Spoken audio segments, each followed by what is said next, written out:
Sanibona, ngaphambi singene kwivideo namuhla, ngithi angithathe lethuba ngibonge i-support nothando enikhombise lona lingaphezu kokucabanga kwethu. Siyacela niqhubeke nisupporte njalo ngokubuka amavideo ethu, ungakhohlwa ukukhomenta, ushare, ulike. Siyafisa ukuzwa umbono wakho. Sicela ke singene kwivideo namuhla. Safike ePulukwane. It was 2007. Two strong individuals of the ANC fought it out by split the ANC into 55-45. Ngesikhathi uLieutenant General Nhlanhla Mkhwanazi ethula ubufakazi bakhe kwi-ad hoc committee, umuntu obembuza imibuzo esesikhathi uJulius Malema uveze ukungena kwamaphoyisa kakhulu kwezepolitiki kuze kubonakale.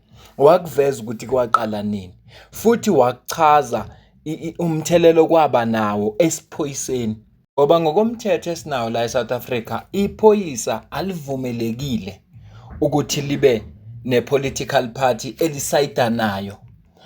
Lokho lona livumelekile ukuthi livote kuphelele lapho, ngoba afuna libe neutral. Funa mangine rally ye-COPE likwazi ukuya khona libaseva abantu ngobuqotho.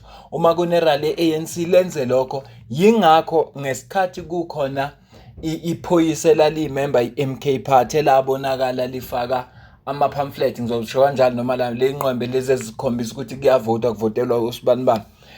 Yena uGeneral Mkhwanazi walicharge lelo phoyisa ngoba lase lenza into ephambene nomthetho. Sa-reporta ngaleyo nto leyo. So ngifisa ke sikhulume ngalento ukuthi ngesikhathi kwaxabana laba ababili, u-former president uThabo Mbeki noJacob Zuma ngo-2007 ePulukwane, kwaba nomthelelo omkhulu emaphoyiseni. Nangendlela amaphoyisa aziphatha ngayo, nanokuthi amaphoyisa agcine esevelile ukuthi kahle kahle ayiliphi noma ahamba nayiphi i-political party. Zokucaphunela ivideo ka-Lieutenant General Nhlanhla Mkhwanazi. So it's safe. It's safe for me to call you a career policeman. Yeah, well, we can call me that I've been pursuing different areas in the police all my life until now. Are you aware of something called deployment cadres? No, we don't do that in the police. We don't use the cadres names. No, I'm saying, are you aware of the policy of a deployment cadres? I always hear from the ruling party talking about deployment cadres. You are not a product of a deployment cadre policy. You are a career policeman. Yeah, no, I'm a career policeman, unfortunately. Those deployed cadres that came into SAPS who had no career in the police. Some claim to fame, they're from exile, they were underground, they were this, they were that. Do you think they helped to improve the policing in this country, or they deteriorated to where we find it today? Yeah, I think the latter part is more appropriate.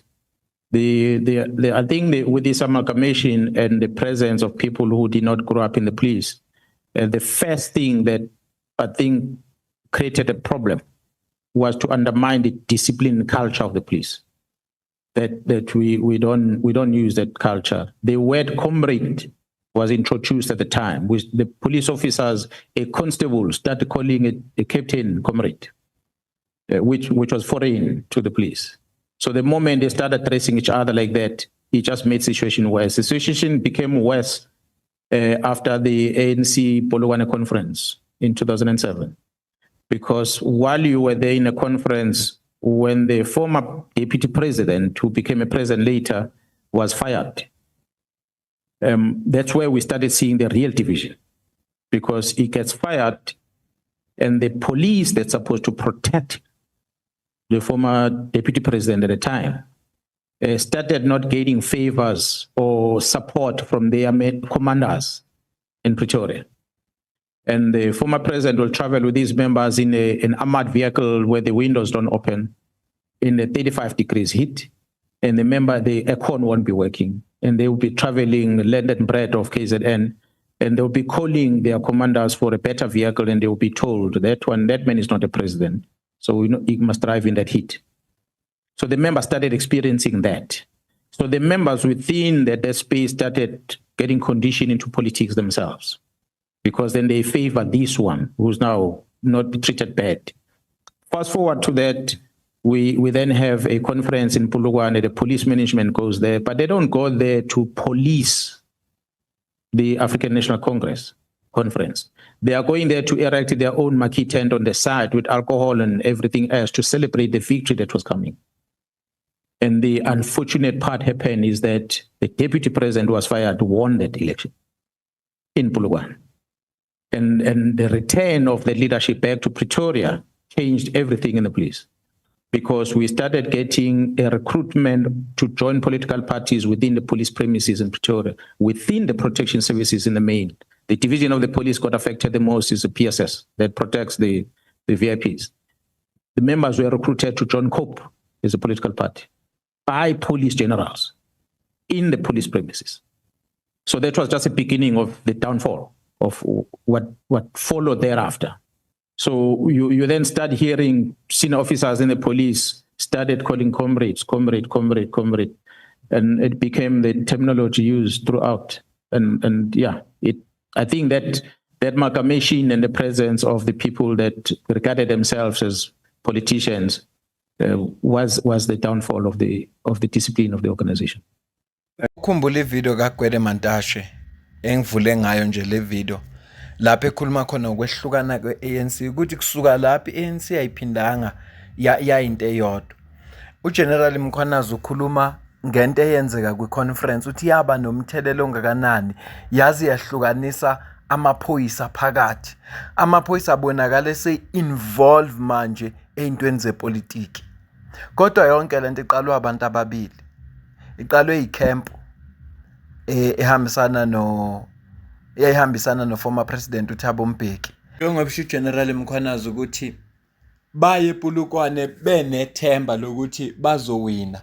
Ngeshwa kwangawina bona kwase kuwina le camp le ababengacabangelanga ukuthi izowina. Labantu laba babe njengoba bethi ngisho amaphoyisa ayihamba no former president affecteka.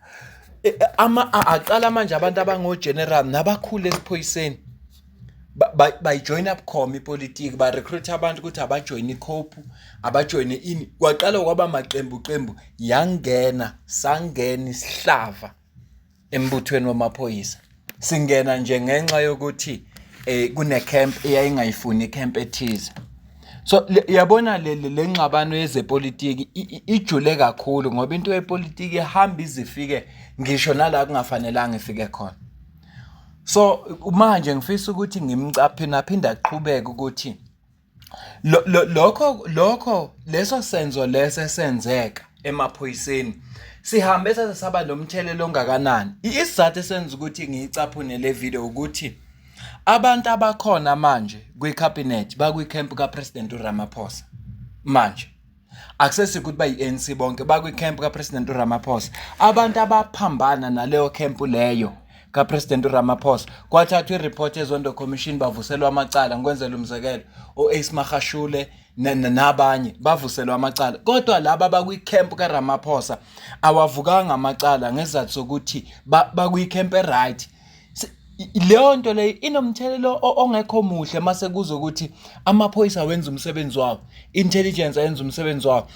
Ngizokucapha ngeke ngisayicaphona ivideo ezochaza lokho, kodwa lento engisho yibuke kune report ekhuluma ngobaba uDavid Mahlobo, David Mahlobo ngiyacabanga, ekhuluma ngoZizikodwa uminister, ekhuluma ngoGwede Mantashe eyayivela kwizondo commission. Kodwa labo bantu bakwi-cabinet kunabantu abanjengo-Ace Magashule okwakwaziyo ukuthi laba bacheme noZuma no-NDZ naleya camp. Leyo nto lesho ukuthi ayizange yaphela ngaso sikhathi namanje saqhubeka kodwa yasuka lapha ngesikhathi kwakuphambene laba ababili. Ngicela ukukucaphunela la. That road went even worse in the crime intelligence. Yeah, well, the members of crime intelligence might not necessarily have been politicians per se that are involved in the road, but the leadership that arrived at crime intelligence were comrades. As I said earlier, you arrive in, you are an executive member, you're a senior member, you find people know the system inside who are junior, and they capture you. They manipulate you. They make you live a comfortable life, and you are happy with that, but you don't pay attention on what they are doing in the bottom. So that's exactly what happened there. The ST leadership might have been from the political party coming into crime intelligence, but their intention was not the bad intentions. But when they arrived, they found these resources within crime intelligence that make available to them. And they took those resources and these resources made their life comfortable. And it just became a culture without realizing that these members that are making this life comfortable, they are actually causing more damage internal. So when these leadership are moving, and anyone that comes as the leader, they want to capture the person. And this one goes and that one comes in, they want to capture. It became a culture. And I must say, the culture that developed might not necessarily be a political culture, but the greed and members within the service that started getting involved in business and started getting interested in money. They might not necessarily be politicians themselves. They were pure police officers. But because they knew how the system works and they saw these sinners that don't know the system, and then they started manipulating it. So both ways, then you could blame the senior police officers, although junior, as well as those ones that came from outside the organization. But in the body of, I hear the leadership, in the body of the crime intelligence, were there no cadres who were claiming to come from Bogoto in the ANC underground intelligence and all of that, who joined the intelligence, not as leadership, but as operatives? Yeah, they are now get involved in these covert operations, but they don't have necessarily the skill or qualifications as career policemen. Sure, there's a lot of them that arrive like that. There was a lot of them.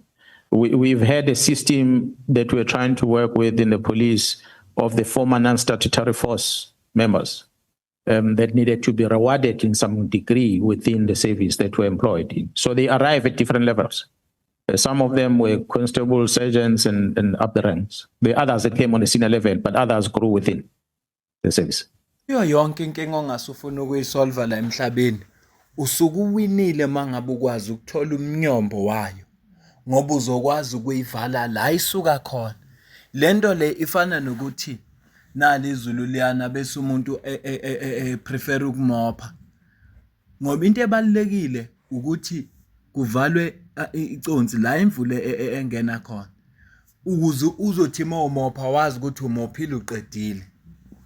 Yingakho ngithi ibalekile le phathi akhulume ngayo General Mkhwanazila ngoba uveza umnyombo wayo yonke lenkinga le.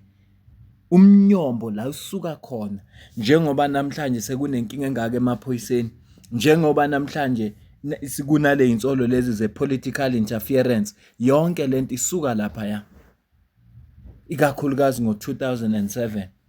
Yabona futhi akuvezile ukuthi icamp eyayihamba no former president babenikezwe imoto ezingekho sezingeni ngoba babetha kayena upresident. Lokho nje kukodwa nanokuthi bakhishwa inyumbazane kwaba nomthelelo omubi njengoba namhlanje sesikule nkinga khona.